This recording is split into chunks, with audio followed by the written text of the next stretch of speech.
بسم الله الرحمن الرحيم. أعزائي المشاهدين، السلام عليكم ورحمة الله تعالى وبركاته. انشروا الحلقة على أوسع نطاق. أعزائي المشاهدين، هل تعلمون أن كثير من القرارات عندنا في الدول العربية وكثير من التنازلات اللي يقدمونها كثير من السياسيين العرب والزعماء العرب، تدرون إيش وراها؟ وراها سيديهات فاضحة، وتصوير فيديوهات لأوضاع مخلة جدا. أعزائي المشاهدين، ومن ملكة السيديهات هذه اللي اسمها لفني، تسيبي لفني هذه اخواني الكرام، خلونا نتكلم شوي عنها. شوفوها، يمكن اللي تابع السياسة في السابق يعرف أنها كانت وزيرة الخارجية للكيان الصهيوني الغاشم. خلونا أكلمكم شوي عنها، بس يا ريت أنا أقدر أجيب لكم بعض الفيديوهات اللي أنا سويتها في 2007. كنت أتكلم أن الصهاينة عندهم في العقيدة إن من تزني أو تمارس الجنس لمصلحة الصهيونية ولمصلحة إسرائيل حلال حلال يا حبيبي، حلال. نعم والله إخواني الكرام. ودائما أنا كنت أتكلم عن بعض الممثلات في هوليوود اللي هم أصلا تابعين للصهاينة. هالممثلات ما صارت ممثلة ولا تعرت ولا مارست الرذيلة إلا بهدف إضلال وتخريب البشر. عندهم في العقيدة اخواني الكرام. خلونا أكلمكم عن ملكة السيديهات شوي، خذوا بعض المعلومات. احنا قلنا لكم نبي شوي معارك وعي. هذه لفني انضمت إلى الموساد، جهاز المخابرات الإسرائيلي، في بداية حياتها. دربوها وخلوها في قسم ايش؟ قسم الدعارة وقسم ممارسة الجنس والنوم مع الزعماء واخذ الاعترافات والقتل. نعم، والقتل. هذا كان شغلها حتى تخرجت برتبة ملازم أول اخواني الكرام. ولعلمكم الموساد عنده فتوى، تعب بالكم الفتاوى بس عندنا طاعة ولي الأمر بس عندنا، لا يا حبيبي. هذول أنا قلت لكم في الحلقة من كم من يوم، عندنا ناس يبيعون الدين ويبيعون كل حاجة من أجل المصالح، يسخر لك الدين في خدمة مصالحهم. فالموساد عنده فتاوى شرعية يهودية جاهزة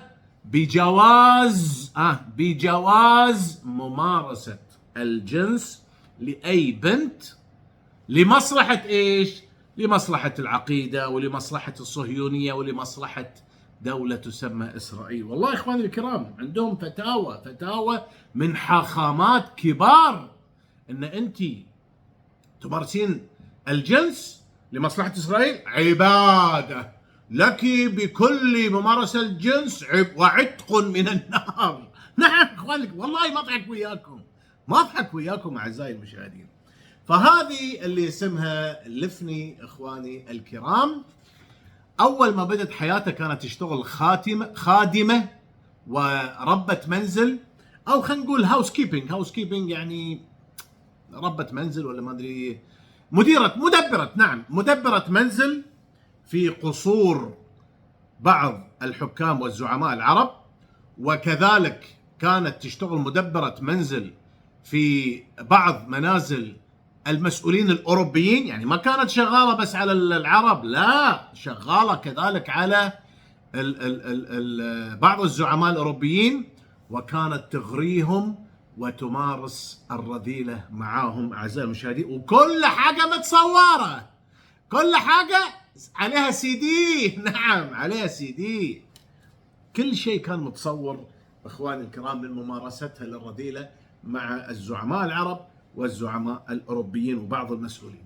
نعم اخواني الكرام، شنو الهدف التقديم تنازلات،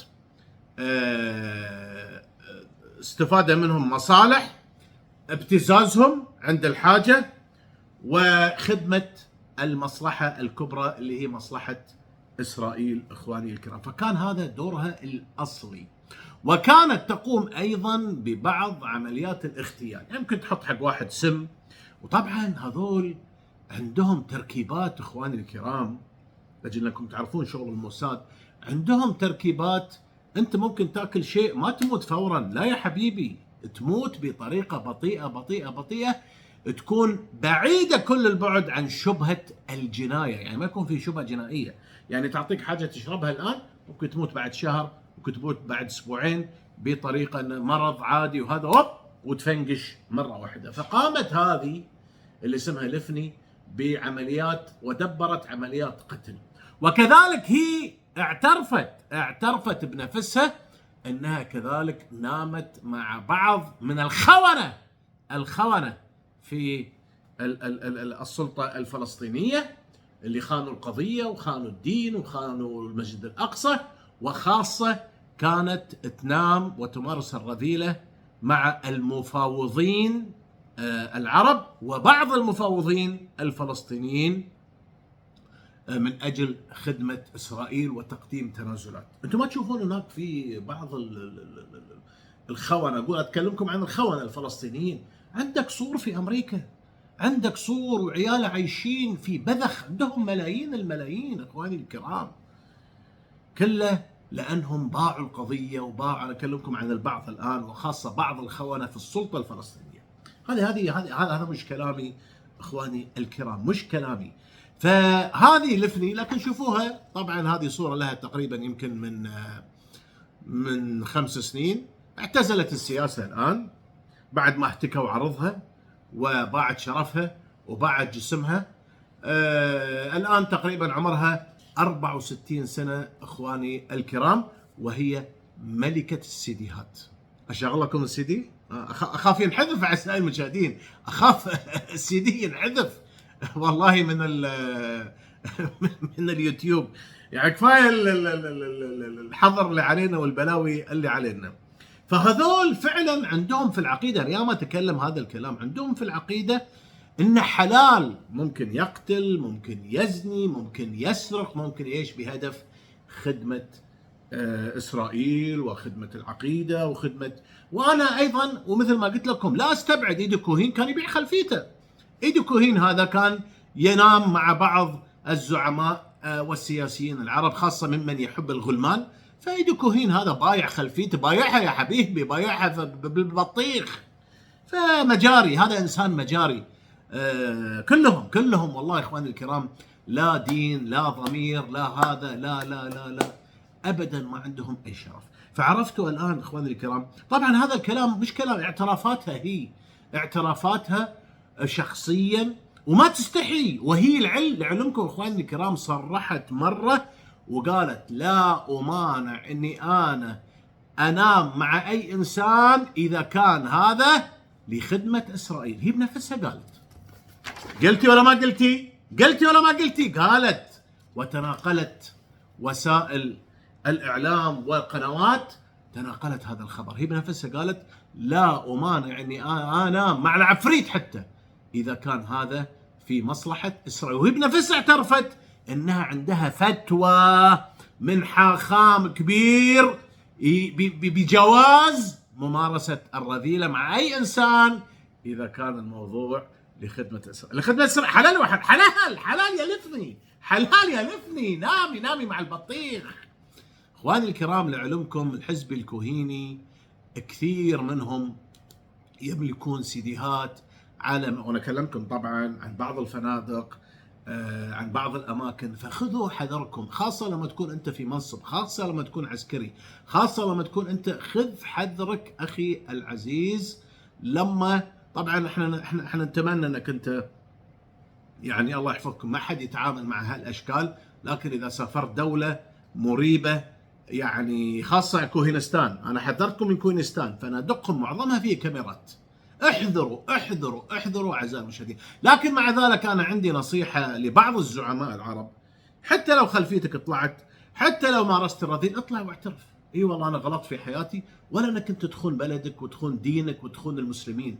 والله يا اخواني الكرام، اي انسان عليه سي دي من الزعماء انا اقدم لك نصيحه، اطلع واعترف وبطل برمة على قولتنا، فجرها يا ناس. انا علي ضغوطات ومطلوب مني كذا كذا كذا، انا يوم من الايام نعم سويت المنكر والحرام وانا غلطان، واسال الله سبحانه وتعالى يغفر لي، واعترف لكم لو شفتوا حاجه ضدي انا اعترف بهذا الموضوع، لكن لن اخون بلدي ولن اخون ديني ولن اخون المسلمين. والله راح تكبر في عيون الناس، ولا انك كنت تخون المسلمين ولا انك كنت تخون الاسلام.